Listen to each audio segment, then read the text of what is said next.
मो स्वामी को Putin मारिछंती। Putin समालोचक अलेक्सी नावाल्नी मृत्यु को नहीं सांघातिक खुलासा धीरे धीरे सामना को आसुछि। नावाल्नी मृत्यु साधारण नुहे, तांको हत्या करा जायछि, स्वाभाविक मृत्यु तांकर होई नाही। पुटिन को प्रतिद्वंद्वी भावे जनाशुना अलेक्सी नावाल्नी कारागार रे मृत्यु होइतिला। खबर को सारा विश्व रे नहीं चर्चा होइतिला। आ सेतिक बेले एबे स्पष्ट अंगुली उठुछि पुटिन को ऊपर को, कारण दीर्घ दशंधि धरी पुटिन को सबुठरू अधिक समालोचक थिले नावाल्नी। देश में चलता दुर्नीति पदा को आनिबारे से प्रमुख भूमिका नेउथबा कहुला। मृत नावाल्नी पत्नी यूलिया नावाल्निया कहिसंती जे राष्ट्रपति पुटिन ही तांको स्वामी को हत्याकारी, तेबे यार दंड मध्य निश्चित मिलिबो बोली से कहिसंती। केवल पुटिन नुहंती, तांको सहयोगी माने भी दंड पाइबे। म्यूनिक सुरक्षा सम्मेलन में प्राय अश्लील भाषण दे नावाल्नी पत्नी यूलिया एभली क्षोभ प्रकाश करिसंती।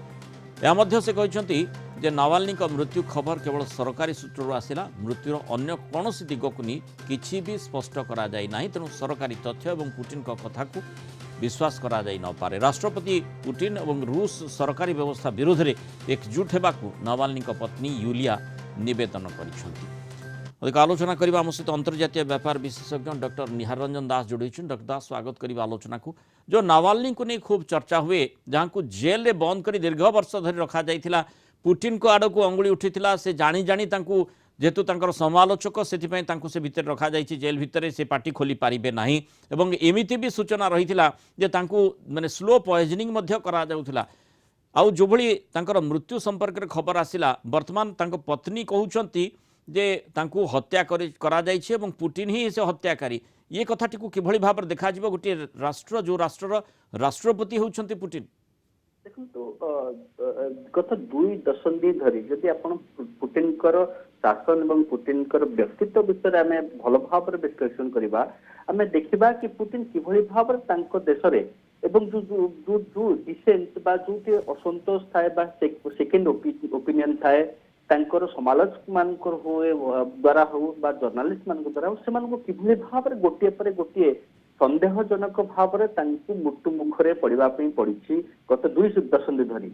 एवं सेटा गोटे पैटर्न, आप पैटर्न को भल भाव देखिए से पैटर्न रे किभली भाव कोटे भायोलेंट मृत्यु होती, तो कौ जगह जो कहते नर्व एजेंट द्वारा किसी मृत्यु मुखर पड़ते।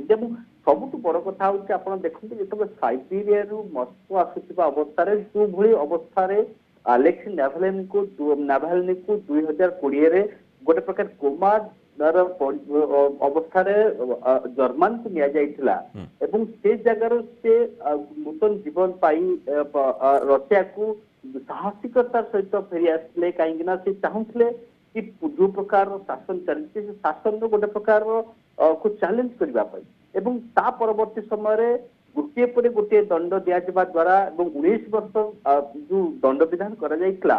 एवं आम जहाँ देखी कि किभली भाव मस्को अति दुर्दश जेल जोटा कि फार नॉर्थ एकदम जो रशिया उत्तर भाग में सब कष्टदायक जेल रखा जाइथिला। निश्चित भाव लगुला किसी गोटे प्रकार उद्देश्य भाव में देखो सन्देह भाव घेर को आसवाई जहाँ जहाँ बिंदु दरकार समस्त बिंदु को आप टेक करें, कारण ताकू ने चर्चा मध्य खूब होची नावाल्नी मृत्यु पर अंततः जो भली आमे देखुचे जे तांको पत्नी सीधासळक भाव में पुटिन को टार्गेट करछंती। पुटिन को समर्थक बा तांकर सहयोगी मानकु सेठी टार्गेट करछंती, सेमानकु दंड मिलिबो बोली कहउछंती। अर्थात तांको मंतव्यर प्रभाव रूस रे किभली भाव में पड़ी पारे। गोटे पटे माने दुईटी दृष्टिकोण देखा जाई पारे। गोटे पटे जेमती आमे देखुचे नावाल्नी क्षेत्र में जी भी स्वर उत्तोलन करुच्ची, जदि से आधार बा से जुक्ति जदि सत होता है ताहले ता मुह बंद करा जाउची, एमती कि ताकू मारी दिया जाउची। ए कथा मध्य चर्चा भितर को आछि। अन्य पटे माने जो माने पुटिन को सहयोगी रहिछंती आ नावाल्नी मृत्यु पाई दाई तांकू मध्य दंड मिलिबो। ए कथाटी जेतेबेले यूलिया कहउछंती नावाल्नी पत्नी, तार अर्थ कौन कह जे रूस उपर सामग्रिक भाव में यही घटनार प्रभाव किभली भाव में रहिबो? वर्तमान परिस्थिति यार किसी प्रभाव पड़ो न पड़ो कहब ना, कारण जो भाव में गोटे पर गोटे विरोधी को सामना हटई दि जाऊँगी, जो भाव में क्या दंडादेश दि जाऊँगी, क्या देशांतर कर সেই ପରିସ୍ଥିତିରେ ବର୍ତ୍ତମାନ ହୁଏତ ଗୋଟେ ପ୍ରକାରର ଇଏ ଗୋଟେ ସିଲଭର ଲାଇନିଂ ହେଇପାରେ ଯୋଉ ଅପୋଜିସନ ପାଇଁ ଯୋଉମାନେ ରଷିଆରେ ସମାଲୋଚକ ଅଛନ୍ତି ବା ରାଷ୍ଟ୍ରପତି ପୁଟିନଙ୍କର ଶାସନରେ ସହମତ ବ୍ୟକ୍ତ କରୁନାହାନ୍ତି ସେ ତ ତାଙ୍କ ପାଇଁ ଗୋଟେ ପ୍ରକାରେ ଏଇଟା ଗୋଟେ ଆଶାର କିରଣ କିନ୍ତୁ କଥା ହଉଛି ଯେ ଜୁଲିଆ ନାଭାଲନୀ କିଭଳି ଭାବରେ କାରଣ ତାଙ୍କ ଆପଣ ଆଉ ଗୋଟେ କଥା ମନେ ରଖନ୍ତୁ ଯେ ବର୍ତ୍ତମାନ ସୁଦ୍ଧା ଆଲେକ୍ସି ନାଭାଲନୀଙ୍କ ପତ୍ନୀ ତାଙ୍କର ଯୋଉ ଜାଗାରେ ସେ ଲୋକେସନକୁ ସେ ଗୋଟେ ପ୍ରକାର ଗୁପ୍ତ ରଖାଯାଇଛି କାରଣ ଯେଭଳି ଭାବରେ ଅତୀତରେ ସମସ୍ତ ସମାଲୋଚକ ମାନେ ସେମାନେ ହୁଏତ ୱାଶିଂଟନ ହଉ ବା ଲଣ୍ଡନ ହଉ ସେଇ ଜାଗାରେ ମଧ୍ୟ ତାଙ୍କୁ ମୁଖରେ ପଡିବା ପାଇଁ ପଡିଛି ଏବଂ ସେଇ ପରିପ୍ରେକ୍ଷୀରେ ହୁଏତ ସେ ନିଜର ସୁରକ୍ଷା ଏବଂ ନିଜର ଦୁଇ